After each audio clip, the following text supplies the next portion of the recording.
अस्सलामुअलैकुम। अब तक की खुसूसी रिपोर्ट के साथ मैं हूँ ताबिंदा गुल। एथनिक मीडिया सर्विसेज ने एक कौमी ब्रीफिंग का एहतमाम किया जिसका उन्वान था all eyes on AAPI voters in swing states.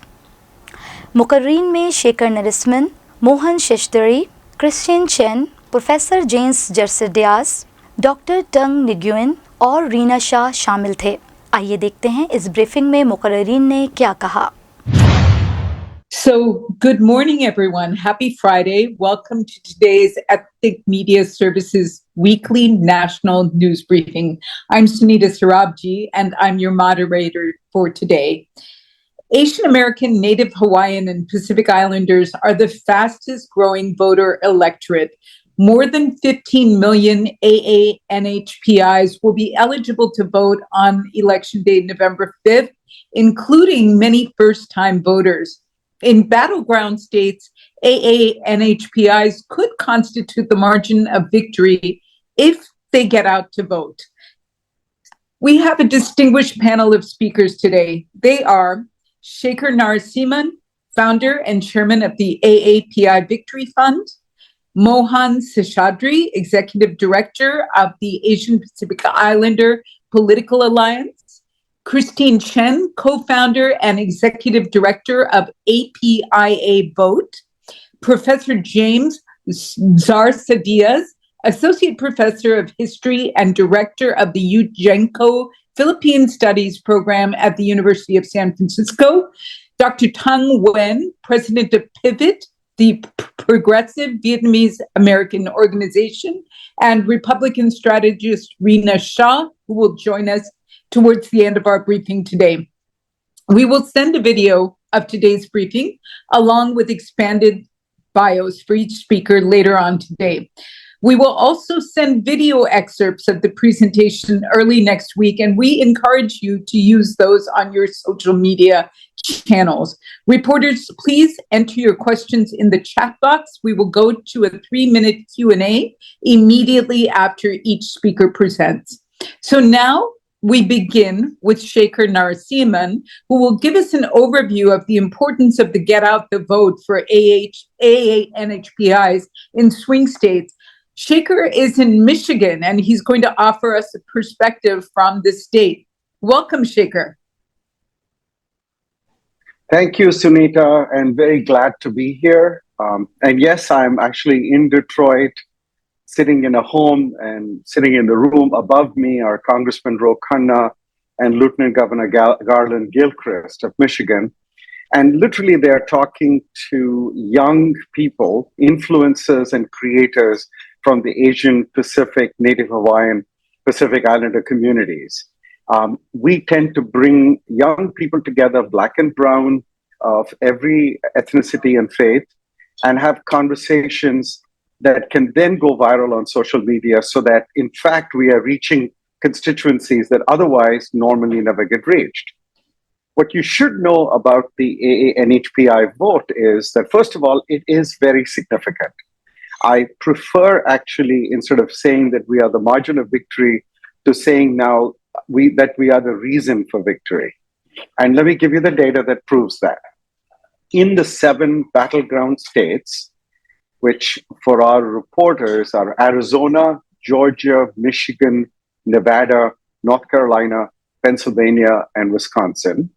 In those 7 states that will basically determine the presidency of the United States, where the electoral votes matter the most. Doesn't mean electoral votes don't matter everywhere. They matter the most in these 7.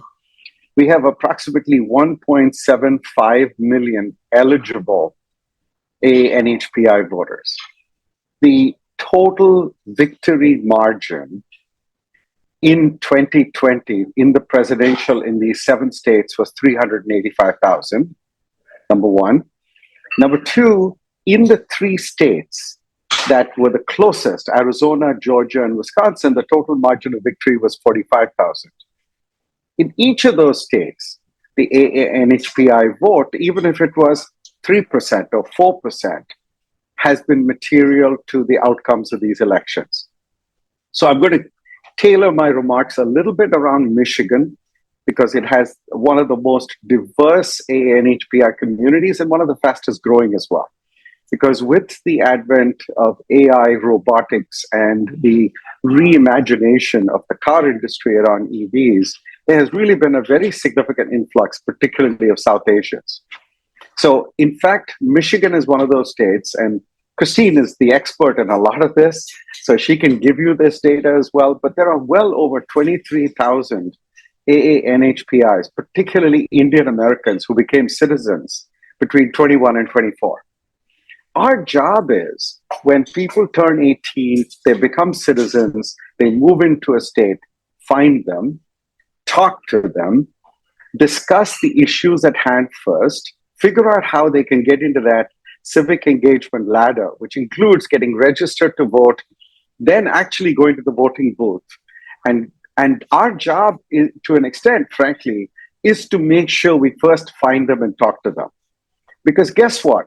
In 2020, which was the most virtual campaign, and ANHPIs are among the most active on social media and using computers and automation. Even in that year, almost half our community was not reached directly by a campaign.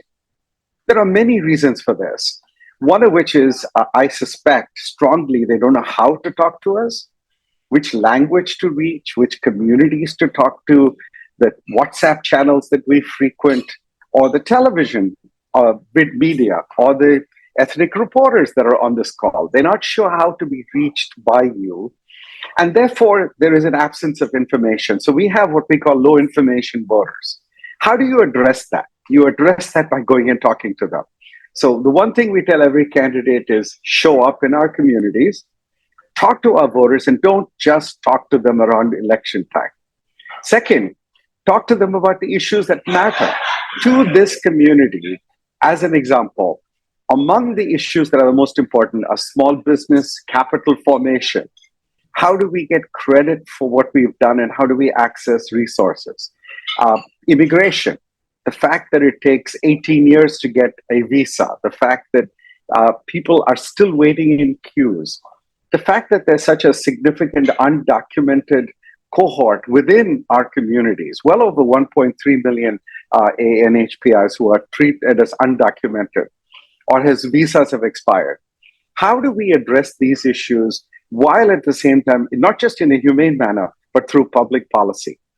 And then we move people to start talking about, to make public policy, we need people in positions of power to make that policy. We need people like you working for people like them so we can talk about our issues. Now, bottom line, Michigan, 3 access points. Over half the community is South Asian. Yes, there are plenty of issues that dominate right now. In addition to the economy and immigration and education, certainly the issues around Israel and Gaza are significant in Michigan. How are we talking about these? We bring people here, like Congressman Ro Khanna, Lieutenant Governor Galvin Gilstrap, the Senate candidate Elisa Slotkin, and our recommendation is open the door and have the conversation. You may not have the solution, and you can't tell people who are emotionally engaged not to worry. They will worry, they will care, but deal with it, address it, and then do your very best to try to listen and say what you can that is not just empathetic, but says, how can I address your concern? And this is in every facet. So teaching people that our community wants people to show up, engage with them, talk to them about their issues, care about them after the election. And so accountability after the election is equally important. We do like to go back, and when we knock on doors and talk to people in community halls, we're doing a town hall tomorrow with hundreds of South Asians in the room, open air. Questions can just be written down and asked. No holds barred, just good behavior. That's all we're requesting in the room. And bottom line, I believe that that's how people go back and talk in their communities and in their families and say to each other, there is an openness to the conversation. This matters. This election matters because 1, 2, 3. So simply put, this election matters because it not just determines the future of who's in the White House, but the excitement generated by having someone whose mother was born in India, so has roots in India, in South Asia, in Asia, are significant. Every time we now hold a meeting and we say that we're going to have 50 people, we have 150. Every time we open up the door and say we need volunteers, we're getting 6 times as many as we did in 2020 or in 2016. So where exactly is the campaign with regard to all this? And the answer to that is the campaign is very much investing in our community.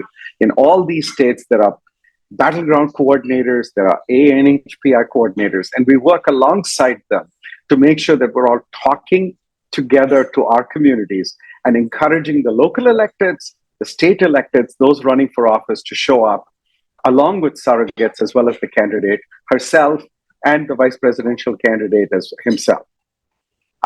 Let me stop there and see what kind of questions I can respond to, Sunita, if that makes sense. We're going to start with a question from EMS editor Pilar Marrero. Pilar, please ask your question. Hi, everyone. I think the speaker addressed it, but I'm not sure he gave us a whole picture.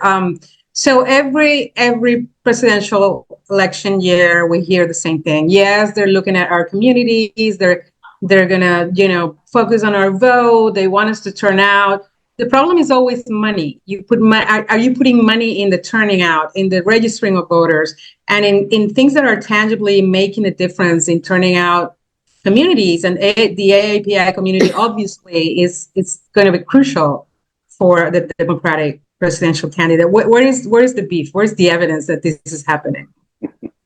So, great question, Pilar. Let me answer it 2 ways. And the glass is always going to be half full. Okay. One is there's a deliberate effort to do this. And you could see it starting in 16. It's grown in 20, and it's grown even more in 24 with the excitement in our communities about the top of the ticket. But is it enough? There are 2 questions. They are doing it. They are absolutely trying. We have full participation with the campaign and all the events we're doing. We're participating with them in every launch that they're doing, particularly in the states where we're active right now, which is Michigan and Georgia. But is it enough?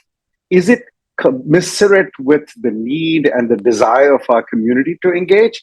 Look, I'm always going to complain about that, okay? But to some extent, the organizations that are on this call and the people working on it, whether we're volunteers or we have paid staffs, that's what we do also. We fill the gap. We see where the need exists and we dive in. We do not hesitate to go raise the money and spend the money in places where we think the campaign is not doing it. And I'll give you a simple example. Our community, the AANHPI community, is basically 38 countries, hundreds of languages. It's small and scattered, but yet it's proportionate. There's a mosque in Detroit, represented by City Councilman Scott Benson. He organized a community hall meeting, and there were 300 people from Bangladesh and West Bengal in that room. And we had people who could speak Bengali. But the campaign could never have thought of doing that, okay? We have to think of doing that. We have another community that has a Burmese center where 150 people from Burma showed up, Burmese Americans, all potential voters. And the lieutenant governor went and visited with them and spent an hour and took hundreds of photographs. All I can tell you is we have to look at our community differently than a broad national campaign is going to. It's hundreds of different parts, sliced and diced by generation, by date of birth, by everything. We have to do some of that work for them. But they're doing much more than any campaign has ever done before, i.e., we're getting better, but are we still satisfied? Hell no. Shaker, there are a number of questions for you in the chat, and I hope you could just stick on for a few minutes and answer those questions. We move on next to Christine Chen, who will discuss some of the key findings from the Asian American Voter Survey, which was released in July. I believe many of you have seen the AABS, but we welcome Christine to discuss the findings as they relate to voting. Welcome, Christine. Great. Thank you so much. Hi, everyone. API Vote, for those of you who don't know, we're the nation's leading nonprofit focusing on building political power by increasing voter and civic participation. We really do that by really investing in local nonprofits and the infrastructure there.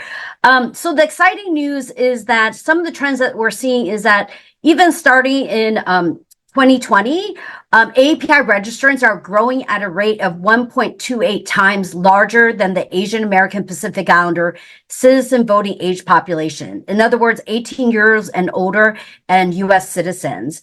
We do know that TargetSmart in the next few weeks will be releasing new data on voter registration. I've been promised that there is going to be some interesting information about the AAPI registration rates. So we're really anxious to actually look at that. But this is what is showing us is that since 2020, that our community continues to actually be engaged and are registering. We have a lot of catch up to do because in 2020, I used to say only half of our family and friends were registered and ready to vote. But now we're actually seeing that shift because in 2020, we saw that 60% actually turned out. The other exciting trend that we're seeing is that in 2020, 21% of the voters that the Asian American voters that turned out were first-time voters. That was even higher in battleground states where you saw, like in Georgia, 26% of the API's voters were first-time voters, and in Nevada, it was 25%. And we actually saw that increase across the board, across all the presidential battleground states, as well as other states as well. The other thing I really want to point out is that how does that actually turn out in terms of us being a margin of victory? I know Shekhar talked about this a little bit more, but I want to go ahead and talk about Georgia as an example. So back in 2020, Biden won the Georgia, the margin of victory was less than 12,000 votes. The number of APIs who voted in 2020 in Georgia was over 142,000, knowing that 26% were first-time voters. If you do the math, that's about 39,000 voters, 3 times the margin of victory, right? So these are concrete ways and numbers that we're seeing where we actually are making a difference. Now, when it comes to our Asian American voter survey, we're also seeing that there is a lot of excitement. And this is, please note that this Asian American voter survey was actually conducted earlier in April and May. So this was obviously before Kamala Harris declared. We will be having another Asian American Pacific Islander voter survey being conducted by API Vote and API Data that will be coming out at the end of September with new information. But, I think this actually still gives us some interesting insights. 90% of our community continues to plan to vote. We also know that back in 2022, 73% of our community decided to vote early or by mail. And this time through our survey, we're seeing that 51% are planning to vote in person, but then 46% are still planning to vote by mail or to drop it off. We think that number is going to continue to increase as we continue to educate our voters about the different options and how they can actually do that. Now, in terms of party identification, we continue to see some shifts, but still primarily Democrats are still winning over the Asian American voters at 42%. 31% are independent voters, and now 22% identify as Republican. Now, when you actually take those who are saying that they're independent and ask them if they lean one way or the other, the Democrats actually gain about to 51%, and then independents actually get smaller to 19%, and then 28% identify as Republicans. Chinese, Indian, and Japanese Americans are the top 3 ethnic communities that highly identify as Democrats, and Vietnamese Americans actually lean more Republican.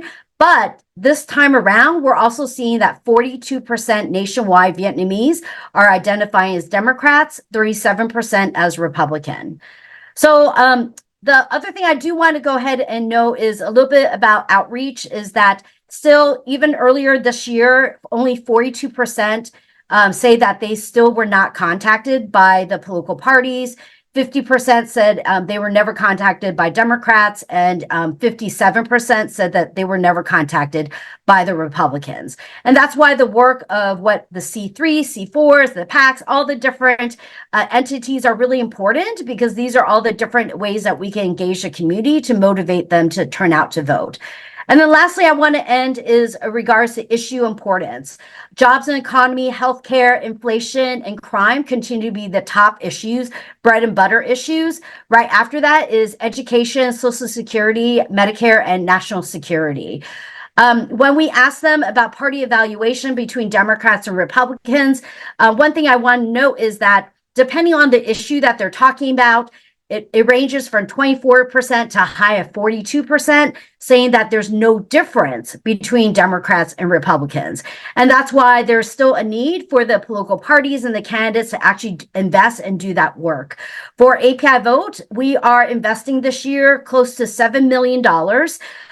With that, we are subgranting about $3 million to local partners. And then we're also using that to actually reach 2 million households, close to 2 million households with in-language mailers. That means there's 18 different languages, 36 different versions, in 23 key states. And then that will then be followed up with our partners with phone banking, text banking, and in some places, canvassing operations. And then we're also going to be investing in translated videos and agile digital ads, where we will be geofencing certain areas to be able to service the proper in-language ads to the different communities. So looking forward to this conversation. Perfect. Christine, thank you so much. One key question before we move on to Mohan. What about the critical 18 to 34 vote? Where are they? Well, I think that's why we're what we've been hearing, whether it's on the ground, but also I'm really anxious to hear from Target Smart, because what we've heard is that there's an increase of 18 to 34-year-olds registering. And so we're looking at, and also women are actually registering at higher rates as well. Fantastic. Thank you so much, Christine. In the interest of time, we are going to move on to Mohan Seshadri, who joins us from Pennsylvania. Mohan, welcome. Hi, everybody. Thank you so much for having me. As Sunita said, my name is Mohan. I'm the Executive Director of APIPA, the Asian Pacific Islander Political Alliance. We're Pennsylvania's first and only statewide Pan-Asian 501c4 advocacy and political organization. We were founded by community leaders and community organizations all across the Commonwealth of Pennsylvania, representing many of our diverse communities all across PA. Leaders and organizations who'd spent literal decades organizing at the grassroots level, at the neighborhood level, at the city level, for Asian American political power and access to government, to democracy, and to justice for our communities, but who'd never had a single statewide Pan-Asian political voice to speak through in the battleground state of Pennsylvania. When we launched in 2020, we doubled the Asian American vote in Pennsylvania, and that doubling provided fully half of President Biden's margin of victory in PA. In 2022, we ran a year-long voter contact program, the largest in the country, and were successful not just in electing the governor and Senator Fetterman, but also in flipping the Pennsylvania State House along the way. And this year, we're going to once again run the largest Asian American voter contact program in the country. We're going to knock on 500,000 doors in 22 languages. We're going to make 5 million phone calls in 22 languages. We're going to send 1 million pieces of mail in the languages our communities speak, with representation from our community leaders on it, in order to meet every single member of our community where they are and make sure they know not just how to vote in this critical election, but also which candidates up and down the ballot are actually going to listen to and fight for our communities. So we're not just throwing down for Vice President Harris and Senator Casey. We also have 25 state house, state senate, and congressional races all across the state that we believe is of critical importance to advancing the cause of Asian American political power and justice for our communities all across Pennsylvania. places where our Asian American community is the margin of victory, as other folks said, not just at the statewide level, as we are in PA these days, but also at the state House level, the state Senate level, and congressional level. And there's real power to be built for our community through making sure that we're mobilizing our community in the 22 languages that our folks speak all across Pennsylvania for these down ballot races as well. Of course, we're a year-round organization that's working in the community every single day, 365 days a year, which means while we have a year-round voter contact election program that works at every level of the ballot all across the state in 22 languages, we're also laser focused on the issues affecting our community. Some of y'all may have heard about the Save Chinatown campaign, which fights to defend Philadelphia's Chinatown from destruction by 3 predatory developers who want to build a basketball arena on the edge of Philly's Chinatown and do a land grab of our 150-year-old community. So in addition to throwing down on the elections, right now this week with City Council coming back into session, tomorrow, we're mobilizing over 4,000 of our community members here in Philly to march on City Hall and make sure that our City Council is hearing our voices and making sure that they don't put an arena in the heart of our city and they don't destroy Philadelphia's Chinatown in the process. And so that's the task we have here in Pennsylvania. We have to walk and chew gum at the same time. We have to organize our community year-round all across this huge state, the 700,000 Asian Americans and Pacific Islanders who call Pennsylvania home. We have to fight for them on the issues. We have to mobilize them around legislation that's going to advance mental health access for our community. We have to fight off predatory development that's going to devastate our ethnic neighborhoods. And we have to mobilize them around elections to support candidates who are going to listen to and fight for our community. And that's why we're so committed to building deep Asian American political power all across the Commonwealth, because we're led by leaders who spent years in the community mobilizing our voters who know how to get this done. And we have a track record of success. We won in 2020. We won in 2022, and through our program this year, where we've been on the doors for this election since January 1st, and we're going to be on the doors and on the phones and in people's mailboxes about the election until the election is done. And then we're going to mobilize to defend our democracy after that to make sure every vote gets counted. We're going to make sure that we're going to win Pennsylvania up and down the ballot for our candidates from our communities. We're going to fight for our interests and make sure that our voices are heard in every part of government, in every part of Pennsylvania, as well as DC. Mohan, thank you. A couple of questions have come up. Many news organizations have identified Pennsylvania as the state who's going to determine this election. Is that hype, or do you see that happening? No, it's not hype. It's absolutely, like, Pennsylvania is the battleground of battlegrounds. It's where everything's going down. And that means that for our community, when we're the margin of victory, there's an intense opportunity to build local grassroots political power and resource long-term organizations that are doing the work in our community day after day, year after year, who are already the trusted messengers for our community. That's why we're the largest Asian American voter contact program in the country, because Pennsylvania is so important. But we're able to turn that resource and that focus on us and our elections into year-round political power that supports Chinatown, that supports the Vietnamese community in South Philly, that supports justice for Christian Hall and every other Asian American who's affected by mental health access and violence against our community. That's the task at hand in Pennsylvania when there is such a focus on us year after year, presidential cycle after presidential cycle. It's not just how do we raise and spend as much money as possible. It's how do we do it in a way that brings real political power to our communities on the ground along the way. How do we build organizations? How do we train organizers? How do we build leadership in our community? And that's what we're here to do. Thank you. There's one more question for you before we move on to Dr. Wen. To what extent are AAPI voters concerned about anti-China rhetoric? I would say deeply concerned. You know, we've suffered immensely from the last 4 years of nonstop anti-Asian violence, anti-Chinese violence, but in a way that has spilled over into the Vietnamese community, into the Cambodian community, into the Indonesian community, and the Korean community as well. And so I think our community members, especially in Philly, where that violence has been especially stark and noticeable, they're especially concerned about this anti-China rhetoric because they see the direct material impact on our communities on the ground. Of course, our communities are incredibly diverse, and so it's important to know that while many of our East Asian communities, for example, are concerned about Chinatown and this anti-China rhetoric, our Southeast Asian communities are getting hit so hard by an intense increase in deportations. Deportations of Southeast Asians in Pennsylvania, especially the Cambodian community and these refugee communities, have tripled, almost quadrupled in the last year.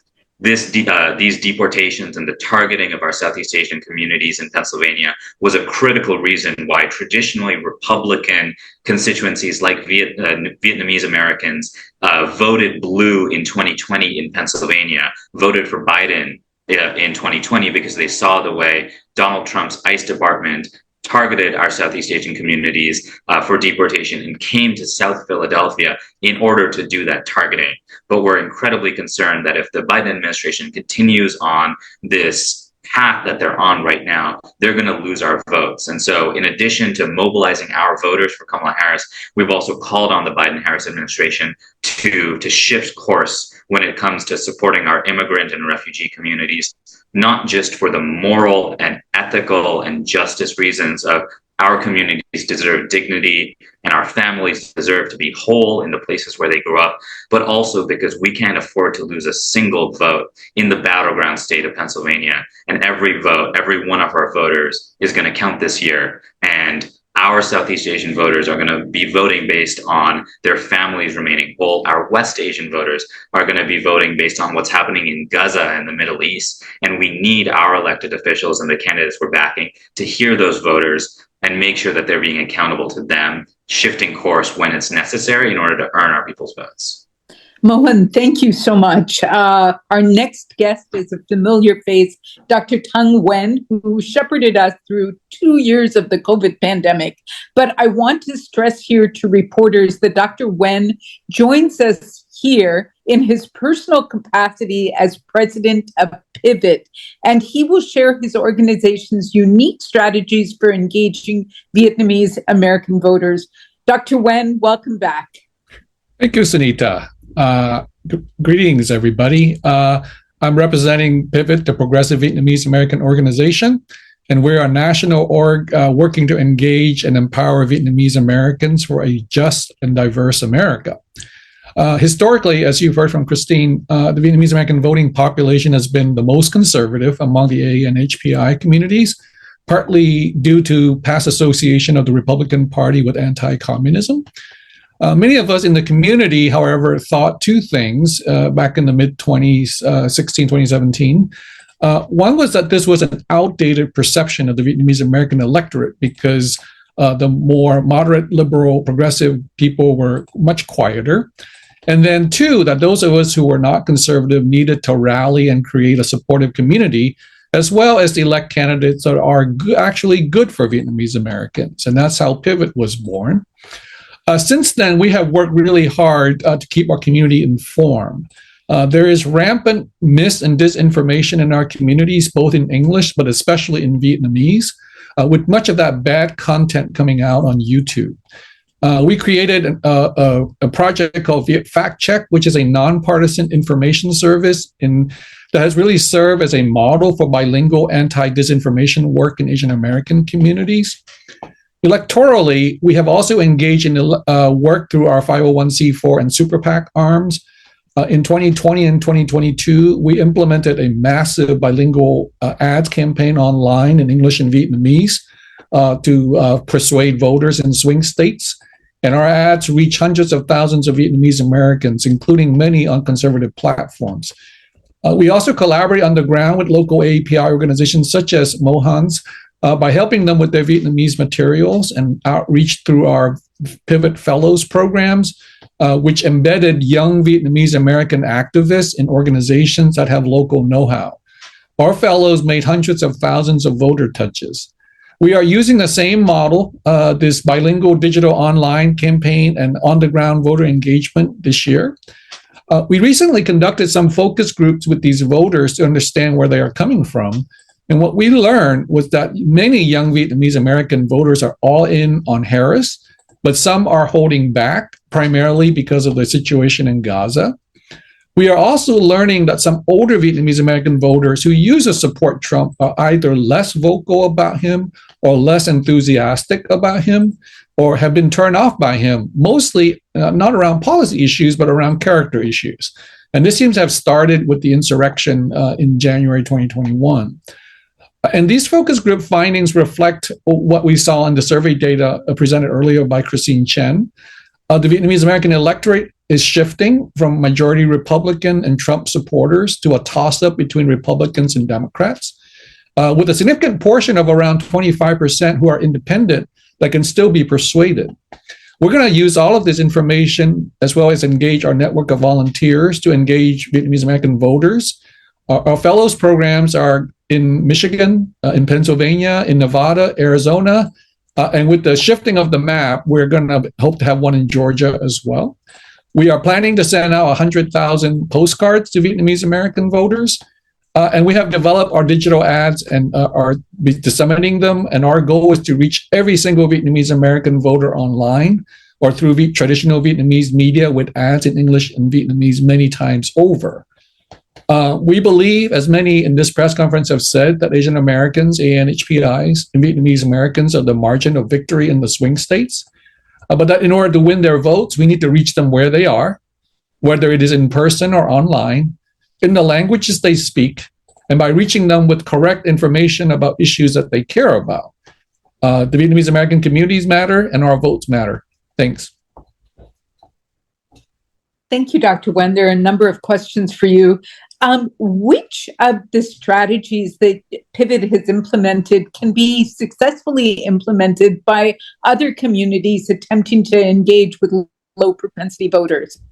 I think the sort of in-person strategy that we use that I think is very useful, particularly in communities with a lot of different groups, is for us to support work in one group. So, for example, we focus on Vietnamese American. For example, Mohan's group focus on all Asian American, and AAPI Victory Fund focus on all Asian American, and they do a good job, but they need help with particular individual groups. And that's where we come in and provide them with that extra expertise to give them some sort of marginal help there.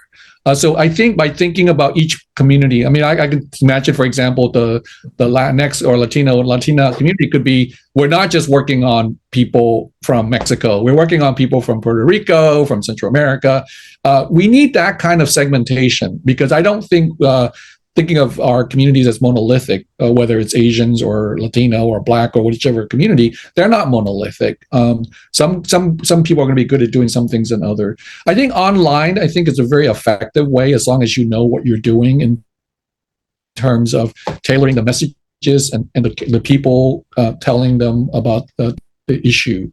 I do really think that, in a very nonpartisan way, there's just a lot of misinformation out there. We just have to get the right information and trust our people to do the right thing. There's another question for you. How potent is the crime issue? Crime has fallen, but the perception is that it's rising. How do you address disinformation about crime, specifically hate crimes, which have so impacted our communities? Yeah, no, I think hate crimes and anti-Asian hate crimes in particular has been an incredibly important and powerful force in driving people to vote because they care about themselves and their family and the safety of everyone. I think the way to think about it is that there are two different ways of thinking about crime. One is just crime in general, and one is hate crime. Crime in general, is certainly in many places are actually on the trend downward, not upward. So I think it's important to be accurate about that information so that not to unnecessarily frighten people. On the other hand, hate crimes are on the rise, and therefore we have to address that by saying, well, what are the causes of hate crimes? Why are we so afraid? And that would be xenophobia. That would be gun violence and lack of gun control. And sort of white supremacy. I think if we are looking at the right target, so rather than saying, well, I'm afraid of crime, therefore we should, hire more police officers, which isn't a necessarily an unreasonable approach, we should think about, if I'm worried about anti-Asian hate, what are the things that are making anti-Asian hate go up? And then think about how we can do that and address that through our votes. Thank you so much, Dr. Wen. Before we move on to Dr. Zarda Diaz, Anjana Nagarajan Bhutani has a very important question that I think Christine Chen might be able to answer. Anjana, could you please ask your question?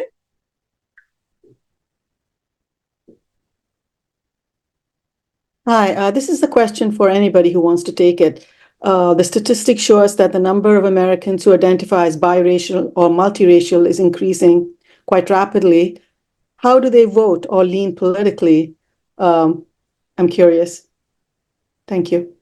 Yeah, unfortunately, there is not specific data on that. There are very few surveys. So that's one thing that we're still trying to get the media outlets and those that actually poll voters to actually be able to do that.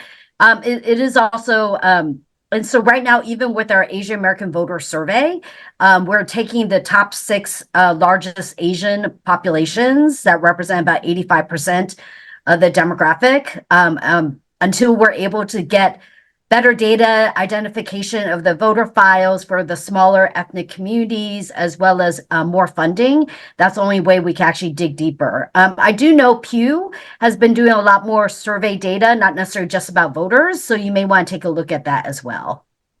Christine, there's another question for you about the AABS. How concerned are Asian Americans with border issues, especially as we see the number of immigrants coming across via the borders, undocumented immigrants coming across borders who are from Asian countries? Are you asking about, immigration in general? Yes.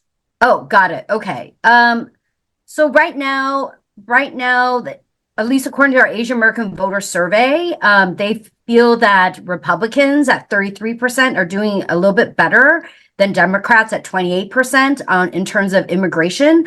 Actually, no, I'm sorry. 35% is Republicans are doing better, 33% for Democrats, but 24% still say there's no difference. So you still have a large segment where there's still not enough differentiation between the two. Got it. We move on next to Dr. James Sardasias, who is going to talk about the roots of Asian American conservatism. Welcome, James.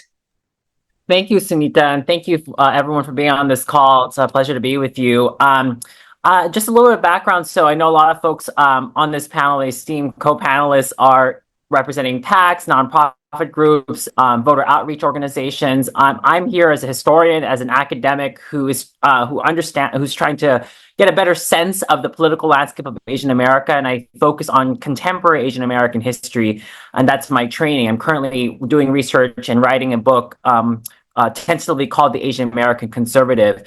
I recently wrote a piece in the LA Times, an op-ed in July that talks a little bit about Asian American conservatism, not necessarily about the Republican Party, but Asian Americans who lean right or have flirtations with the right, whether that is within the GOP or otherwise.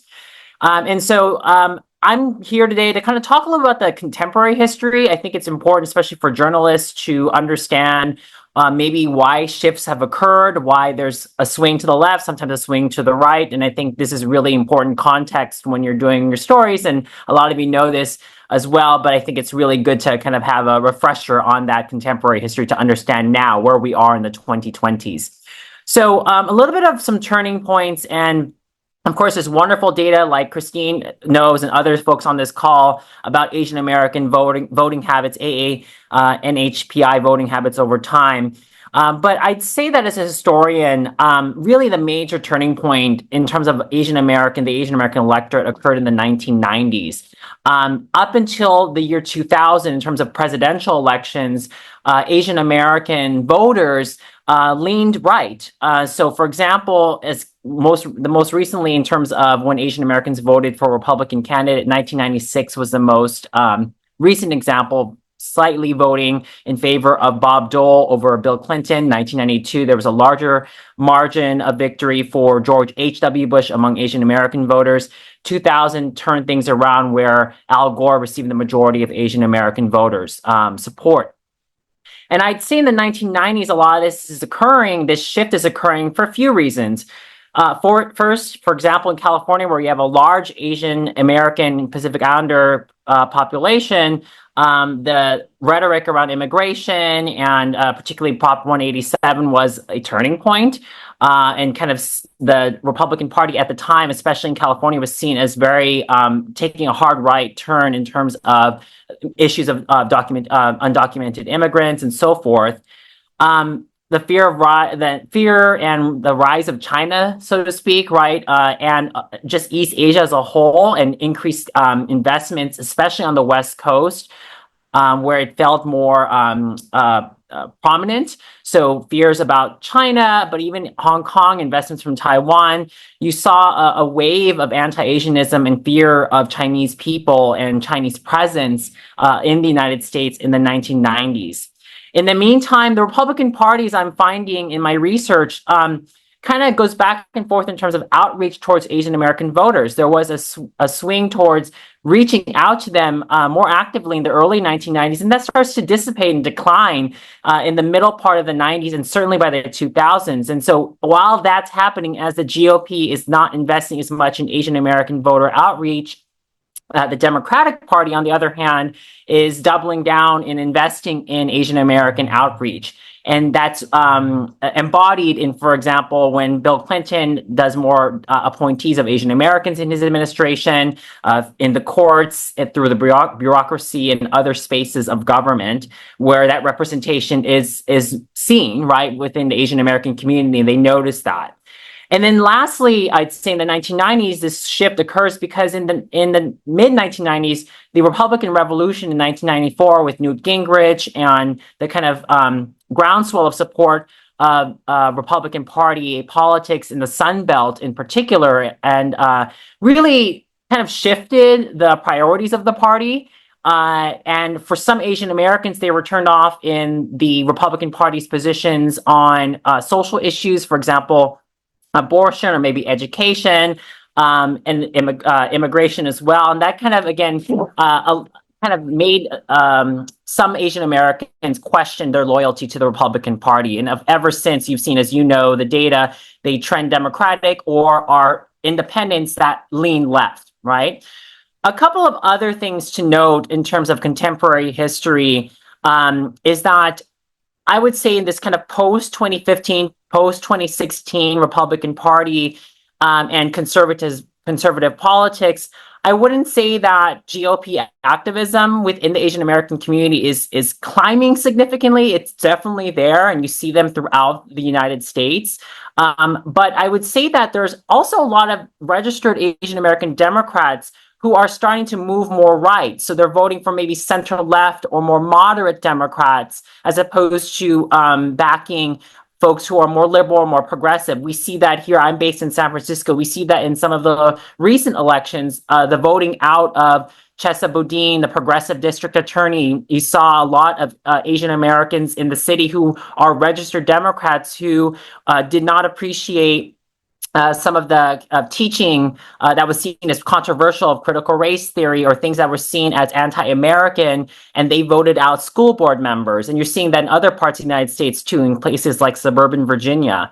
The Supreme Court decision that came out around affirmative action, also a touchy subject within the community where a lot of AAPIs feel disenfranchised from particularly admissions in colleges and universities.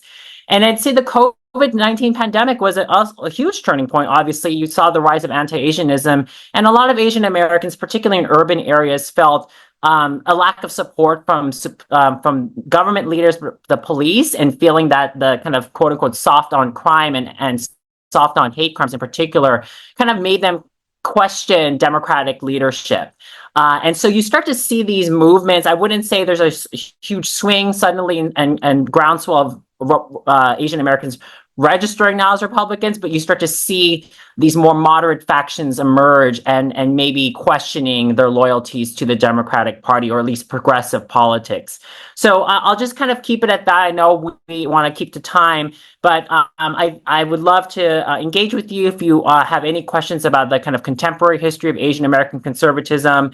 And I think, as we'll see, the NHPI vote is going to be really critical in places like suburban Atlanta, suburban Las Vegas, the Research Triangle, North Carolina, where there's a lot of Asian Americans and Pacific Islanders who could really determine outcomes of gubernatorial elections, congressional districts, Senate races, and of course the presidential race as well. So I'll leave it there. Thank you for having me. Thank you, James. Such important information. Our last speaker today is Republican strategist Reena Shah. Reena, welcome. Hi, Sunita. Thanks for having me here. It's really nice to be with all of you. I had a couple observations I wanted to share with you all today, and particularly given there's so much talk about never Trumpers in the Republican Party today. But what I really wanted to start with is talking about who's identifying as independent anymore. And there's been a pretty big shift there. According to a 2024 excuse me, I'm so sorry. I think I might have gone off screen for a moment. Apologies. So according to a 2024 Pew Research Center report, about 40% of Asian Americans now consider themselves independent. That's up from around 33%, which was just a few years ago. So for either party to really win over this voting bloc, they need to focus on a few key things. First, they need to address issues that resonate with AA and HPI communities.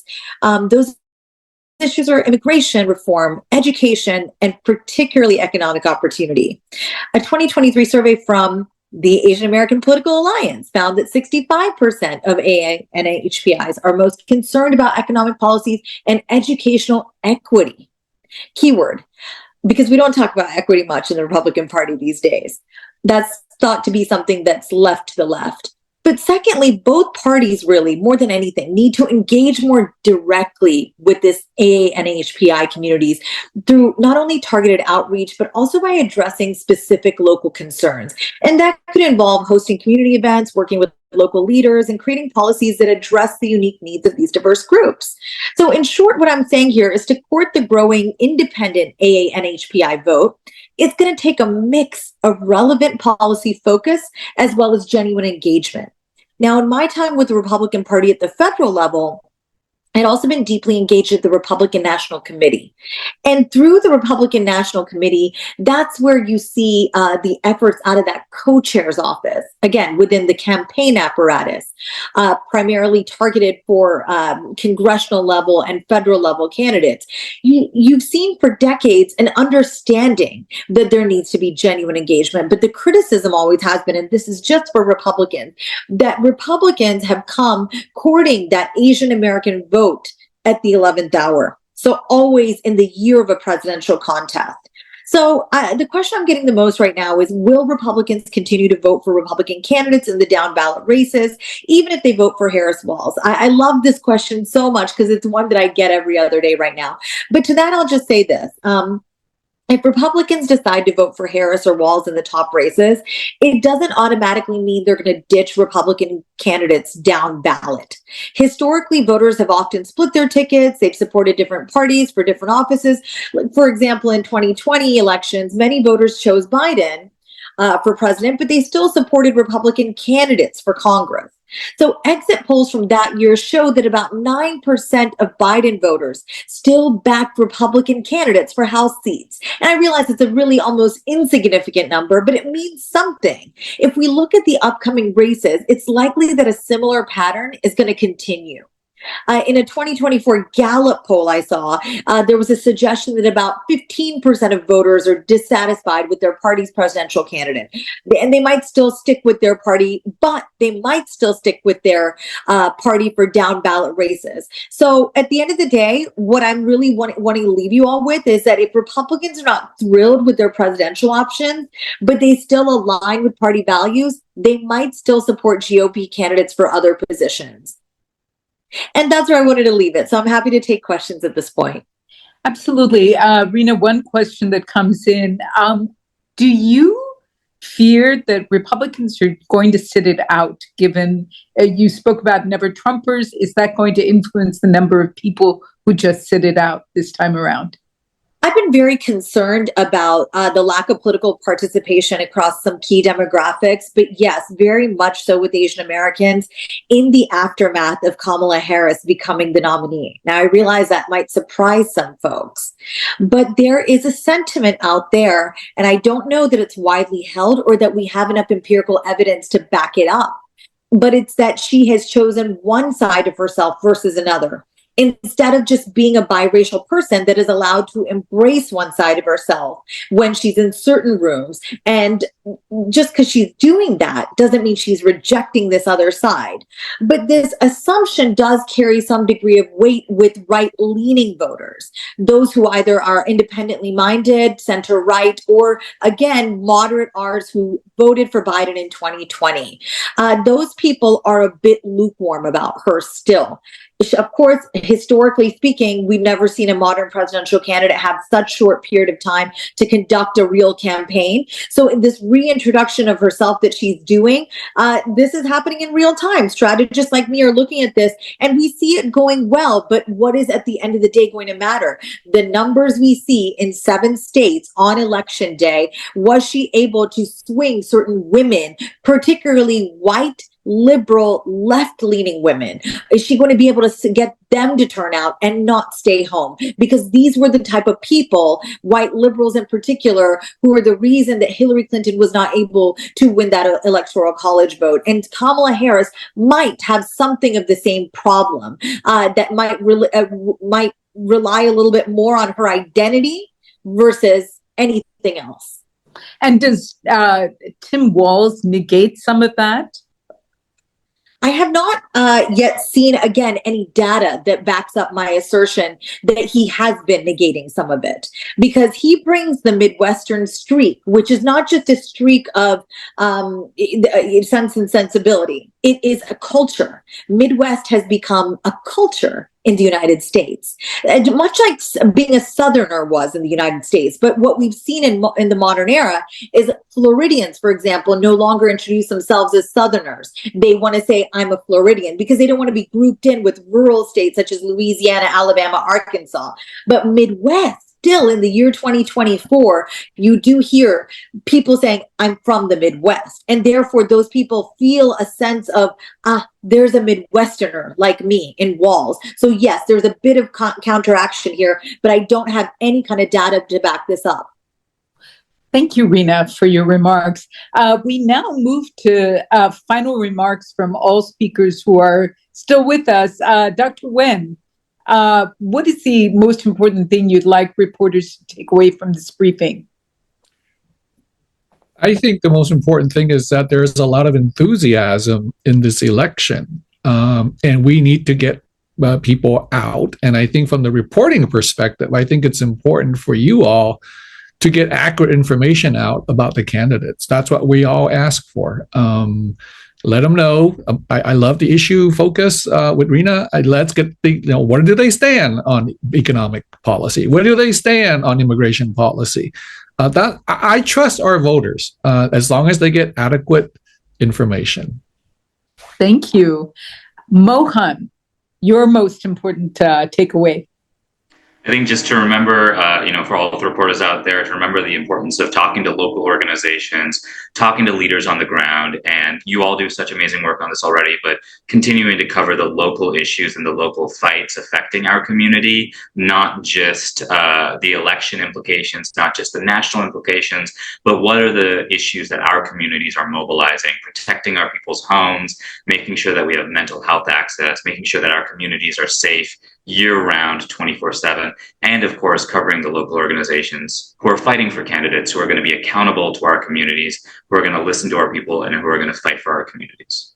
Thank you so much, Mohan. James. Yeah, I echo those sentiments, and I'll just say, as someone who's doing a lot of research on this as well, is trying to also get the voices of Asian American voters and Native Hawaiian and Pacific Islander voters who maybe are not normally at the forefront of American politics. So what I mean is that, again, a lot of conservative voices out there too, that it's important to hear their perspective, even if you don't necessarily agree with their views. It's helpful in terms of understanding where the voters are and how to just generate and create better legislation. And to be more targeted with your outreach. So I'd say that those are important things, and just vote. So to be with you all. Thank you, James. Christine. Yeah, you know what? As we know, that our voters are motivated, but they need better information. They need to know what's on their ballot. How can they research it? So anything that you can do to focus on the issues, where the candidates actually stand on different issues, and to also fight back on mis and disinformation that you may be hearing. And so that's a really important role. The other thing I also put in the chat is that I also welcome all the media outlets to help us celebrate National Voter Registration Day that's coming up on September 17th. Because many times we get calls on our Asian hotline on election day and they're like, how do I vote? I want to vote. And we ask them, are you registered? And they never registered. So we don't want anyone to be in that predicament. So it's really the strength of your outlets and your networks and the information that you provide that can actually help prevent mis and disinformation and actually remind everyone about what is the process for registering to vote. Thank you. Thank you. Rena, last word. Sure. I think for me, the most important part is folks should not believe that this election outcome will perhaps be determined on the night of or even the next day. And we should have hope in that, and we should have faith in our institutions. And that can be done through journalism, instilling and reinstilling that faith for people that our institutions work, they have survived. And though we are a young democracy, it takes all of us who are here to be part of it and to make it work the way it needs to work. So I echo my co-panelists here who have talked about, just really promulgating the importance of voting, but for people to know that their vote does matter. There's going to be a great deal of misinformation and disinformation continually just thrown at folks from various sources that are not you all. And so that's what my one request would be as a political strategist. I want everybody at the table. I want everybody participating and understanding their system. And that can really be done through the vehicle that you all provide. So please do reach out to me at any time if I could be an asset or augment your work in any way. It'd be a pleasure. And thank you for having me and all of us here today. Thank you so much to all of our speakers today. And thank you, reporters, for joining us. We'll see you next Friday. अब तक के लिए इतना ही। देखते रहिए देसी TV USA, DTVNN और हमारा OTT प्लेटफॉर्म DTV Flex, जहां आप 3000 से ज़्यादा चैनल्स देख सकते हैं। So stay tune and stay with us.